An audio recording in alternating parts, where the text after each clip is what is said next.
جی دوستو، پہلگام کا واقعہ ہوا 22 اپریل کو. اس کے بعد جو پاکستان اور بھارت کے درمیان ملٹری کنفرنٹیشن ہوئی اس کے بارے میں ہم سب جانتے ہی ہیں. کس کو کامیابی ملی، کس کو ناکامی ہوئی، اس کے بارے میں بھی مختلف نیریٹوز چل رہے ہیں. لیکن دنیا اب جانتی ہی ہے کہ کون کامیاب رہا، کہاں کہاں ناکامیاں ہوئیں. تو اس پہ اب بحث نہیں کرتے. ایک خیال تو یہ بھی تھا کہ یہ ساری ملٹری کنفرنٹیشن کے بعد کچھ سینٹی وڈ پریویل، کچھ ہم ڈپلومسی کی طرف جائیں گے اور جو ٹیمپریچر ہے اس کو کم کریں گے اور سنجیدگی کے ساتھ معاملات کو جو ہیں، چاہے وہ جموں اور کشمیر ہو، دہشت گردی ہو، ہم اس پہ بات چیت کر کے آگے بڑھنے کی کوشش کریں گے. لیکن ہم نے دیکھا کہ بھارت نے ایک فیصلہ کیا کہ اپنے پارلیمنٹری ڈیلیگیشن دنیا بھر میں بھجوائے، تقریباً 33 ممالک میں. اب یہ فیصلہ جب یہ کیا بھارت نے تو اس وقت بھی مجھے تھا کہ یہ بھارت ایک بہت بڑی سفارتی غلطی کر رہا ہے، کیونکہ یہ اس کی جو اسٹیٹڈ پالیسی ہے اس کے خلاف ہے. کیونکہ اس سے تو اپنے آپ کو پاکستان کے ساتھ ہائیفینیٹ کر رہا ہے، اور پھر جہاں وہ چاہتا ہے کہ صرف اور صرف دہشت گردی پہ بات ہو، تو جب اس قسم کے وفود جاتے ہیں تو لامحالہ جموں اور کشمیر کے جو تنازع ہے، جو اصل معاملہ ہے پاکستان اور بھارت کے درمیان، اس پہ آپ گفتگو کو روک نہیں سکتے. پھر پاکستان نے بھی ایک فیصلہ کیا کہ ہم نے بھی اپنا وفد بھجوانا ہے مختلف ممالک. تو آج ایکچولی آج کے دن پاکستان اور بھارت دونوں وفود اس وقت واشنگٹن میں ہیں اور اپنا اپنا کیس پیش کر رہے ہیں. اچھا، یہ وفود جو ہیں ان کے جانے سے کچھ ٹیمپریچر اور زیادہ بڑھ گیا ہے. کجا کہ یہ ٹیمپریچر کم ہوتا بائیلیٹرل، وہ اور بڑھ گیا ہے. اور بھارت کا میڈیا دیکھیں تو یوں لگتا ہے کہ ششی تھرور صاحب کامیابیوں کے جھنڈے گاڑ رہے ہیں، اور ہماری جانب سے بھی یہی رویہ ہے. لیکن جو اصل کام ہیں کرنے کے سفارتکاری کے، وہ شاید کہیں غائب ہو گئے ہیں. اور اس وقت شاید وہ مزاج بھی نہیں ہے. کچھ دونوں ممالک نے فیصلہ کر رکھا ہے، شاید خاص طور پہ بھارت نے، کہ بھی ہم نے پاکستان کے ساتھ انگیج نہیں کرنا. ٹھیک ہے، نہ کیجیے، لیکن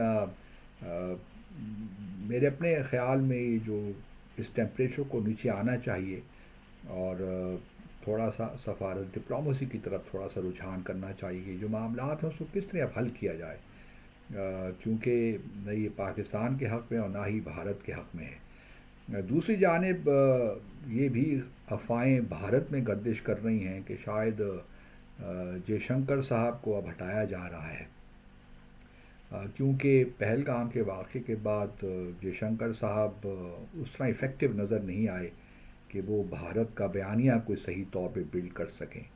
اور بہت سے لوگ اب کرٹیسائز بھی کر رہے ہیں. خاص طور پہ راہل گاندھی نے تو بڑا سخت نشانہ بنایا اپنی تنقید کا جے شنکر صاحب کو، اور ان کو کہا کہ یہ انہوں نے کچھ ایک دو ایسی چیزیں کیں جس کی وجہ سے نیشنل انٹرسٹ جو ہیں وہ ہارم ہوئے، ڈیمیج ہوئے بھارت کے.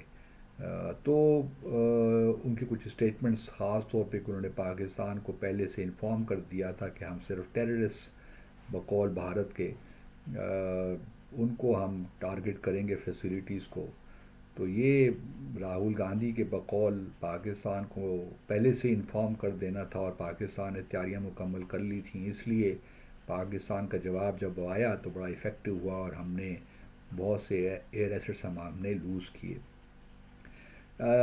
تو کیا، اور دوسری خبر یہ بھی ہے کہ جے شنکر صاحب کو ہٹایا جائے گا، اور پھر ششی تھرور صاحب جو کہ اس وقت پارلیمنٹری ڈیلیگیشن جو امریکاز گیا ہوا تھا اس کو لیڈ کر رہے ہیں، وہ واپس آئیں گے تو فارملی کانگریس پارٹی کو چھوڑیں گے اور بی جے پی کو جوائن کریں گے، اور پھر وہ ان کو بنا دیا جائے گا فارن منسٹر، یا منسٹر فار ایکسٹرنل افیئر جس طرح بھارت میں کہتے ہیں. تو کیا یہ افواہیں ہی ہیں یا اس میں کچھ حقیقت ہے؟ میں جو میرا تجربہ کہتا ہے، مجھے لگتا ہے کہ شاید یہ مستقبل قریب میں تو نہ ہو، یا اس سال نہ ہو. کیونکہ اگر جے شنکر صاحب کو ہٹاتے ہیں پھر تو یہ بھارت تسلیم ہی کر رہا ہے کہ جی سب کچھ فلاپ ہو گیا، سفارتکاری بھی فلاپ ہو گئی. حالانکہ اس وقت تو بھارت کا نیریٹو کچھ ہو رہی ہے، اور پھر بڑی امپورٹنٹ میٹنگز بھی آ رہی ہیں، مثال کے طور پر 1 جولائی کو واشنگٹن میں کوارڈز کی جو ہے، کوارڈ کے فارن منسٹرز کی میٹنگ ہے، پھر برکس کی سمٹ بھی آ رہی ہے جولائی میں برازیل میں، وہ بھی امپورٹنٹ ہے۔ تو بے شنکر صاحب کو اس وقت تو نہیں ہٹایا جا سکتا، کیونکہ وہ پھر ایک ہو جائے گا کہ جی آپ نے اپنی شکست تسلیم کر لی، اور پھر جے شنکر مودی صاحب کے بڑے قریب ہی ہیں دیکھا جائے تو مجھے نہیں لگتا۔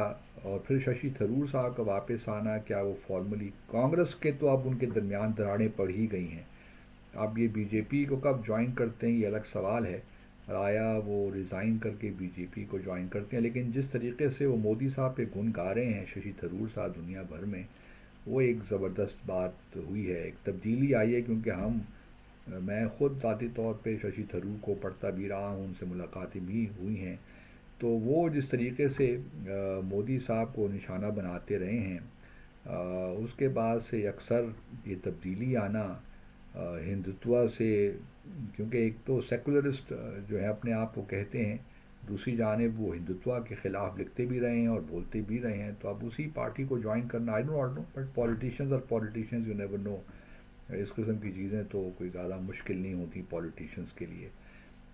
تو انٹرسٹنگ ڈیولپمنٹس ہو رہی ہیں۔ میں ابھی بھی یہی سوچتا ہوں کہ بیہائنڈ دا سینس کچھ نہ کچھ کانٹیکٹ ہونا چاہیے پاکستان اور بھارت کے درمیان، اور جو مسائل ہیں ان کی طرف توجہ دینی چاہیے۔